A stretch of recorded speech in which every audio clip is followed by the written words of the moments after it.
Welcome to This Explainer. We are jumping right in today to dissect one of the most astonishing, complex phenomena in global history, how a relatively small island nation managed to build the absolute largest empire the world has ever seen. We're going to break down its incredible 400-year rise, that absolute zenith of power, and then its incredibly rapid unraveling. It's a massive, sprawling story, but once we start mapping out these intricate geopolitical maneuvers, it all kind of clicks right into place. But before we go hurtling back into the past, let's actually ground ourselves right now in the present. If you look at a world map today, you'd probably think Britain's borders end at, well, the British Isles. But there are exactly 14 British overseas territories still remaining today. We're talking places like Gibraltar, right at the entrance of the Mediterranean, or the Falkland Islands down in the South Atlantic. These 14 little dots on the map are basically the last remaining possessions of a once mighty global superpower. And it's a completely stark contrast to what this empire used to look like.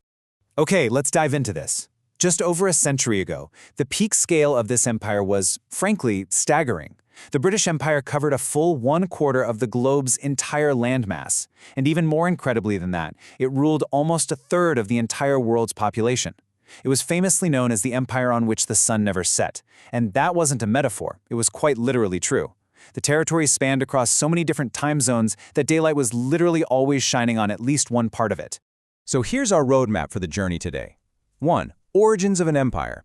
2. Trade, taxes, and revolution. 3. The imperial century. 4. Reaching the zenith in 1921. 5. The wind of change. And finally 6. A complex lasting legacy. Let's get into it. Section 1. Origins of an empire. And as you can see, a rocky start. Because long before the state of Great Britain even formally existed, early English attempts at colonization were actually complete failures. Think of the mysterious lost colony of Roanoke back in 1585. It really wasn't until King James unified the crowns of England and Scotland in the early 1600s that colonization became much more structured. They essentially relied on 3 different blueprints. First, you had the Crown Colony, which was directly ruled by the monarch's appointed governor. Then there was the Charter Colony, which actually offered a bit more political liberty through a corporate charter. And finally, the Proprietary Colony, basically a massive commercial enterprise run by shareholders. But over time, those proprietary commercial colonies proved just incredibly difficult to manage from an ocean away, so many of them eventually had to transition into direct crown colonies, just so the monarchy could maintain actual control.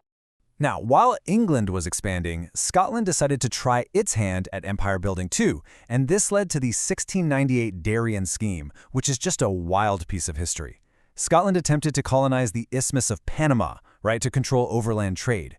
The Scottish public enthusiastically poured massive amounts of money into it, literally accounting for almost a fifth of all the wealth in Scotland. But the settlement was a total, unmitigated disaster. It was completely ravaged by disease, food shortages, and Spanish attacks, and eventually had to be abandoned.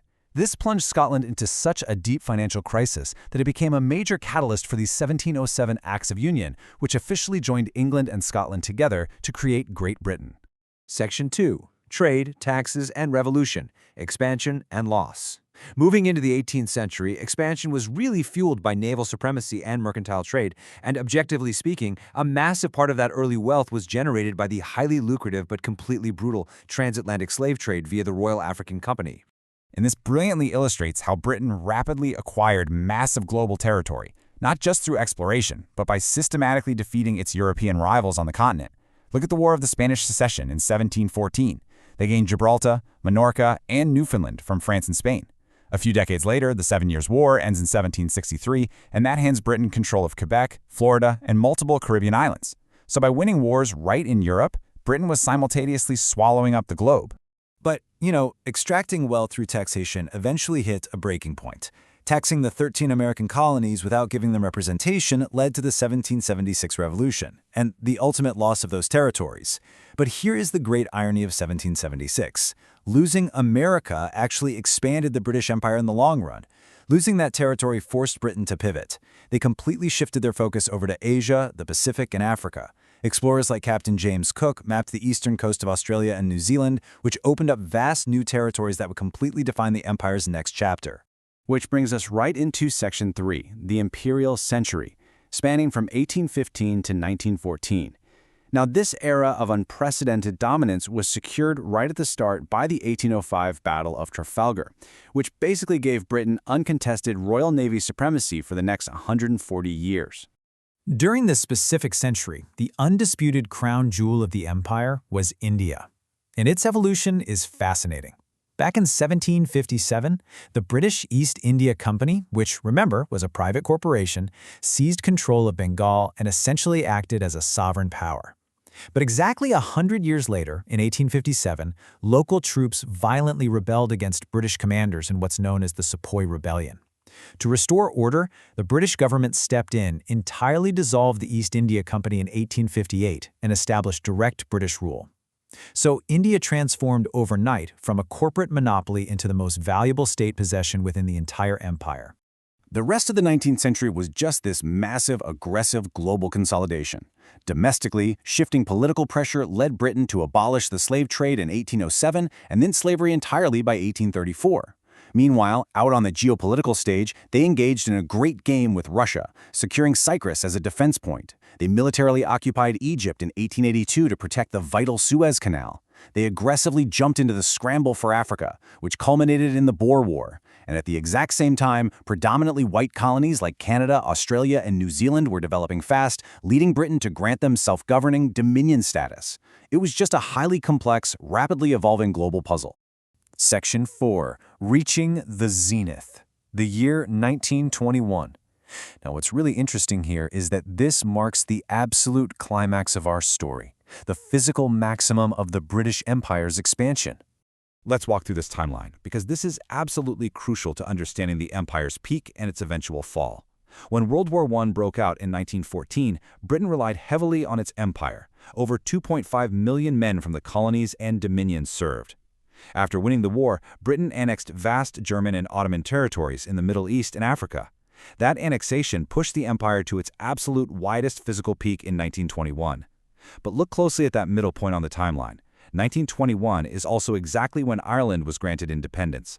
So, the very moment the empire reached its widest borders, the deep fractures of decolonization had already begun. They held on to this precarious peak until the outbreak of World War II in 1939. Section 5. The Wind of Change and Rapid Decolonization. Because World War II fundamentally changed everything. Though they were victorious, Britain was virtually bankrupted by the war. They were suddenly completely unable to support or justify their overstretched colonies. Building on that earlier timeline, look at how fast the decolonization happened. Throughout the 40s, 50s, 60s, and 70s, a wind of change, as it was famously called, swept the globe. It triggered a rapid, domino effect unraveling of 400 years of colonial history.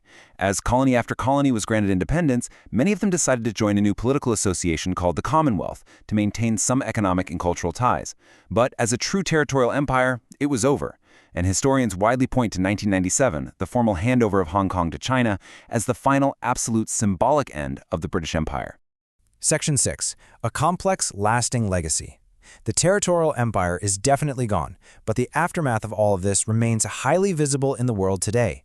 Many former colonies do maintain ties via the Commonwealth, and 14 independent nations actually still retain the British monarch as their head of state. I really want to share this poignant observation from our source material. It says, modern Britain itself can even be seen as a microcosm of the empire, with people of almost every race, nationality, religion, and culture now living on the very island that began the journey. I love that because it perfectly illustrates how this 400-year historical journey didn't just export British influence out into the wider world, it fundamentally brought the entire world back to Britain. It completely reshaped the demographics, the culture, and the very fabric of the British Isles themselves. So, I want to leave you with a final thought to mull over. How does the rapid 400-year rise and fall of the British Empire continue to shape the globalized world you live in today? Just look at the language we're using right now, look at the borders drawn on our modern maps, and look at the incredibly diverse cultures in our global cities. The empire may have fallen, but its historical footprint is literally everywhere. Take a moment to think about how this massive web of history connects directly to the world around you right now. Thank you so much for joining me on this explainer. Keep asking questions, and I'll catch you next time.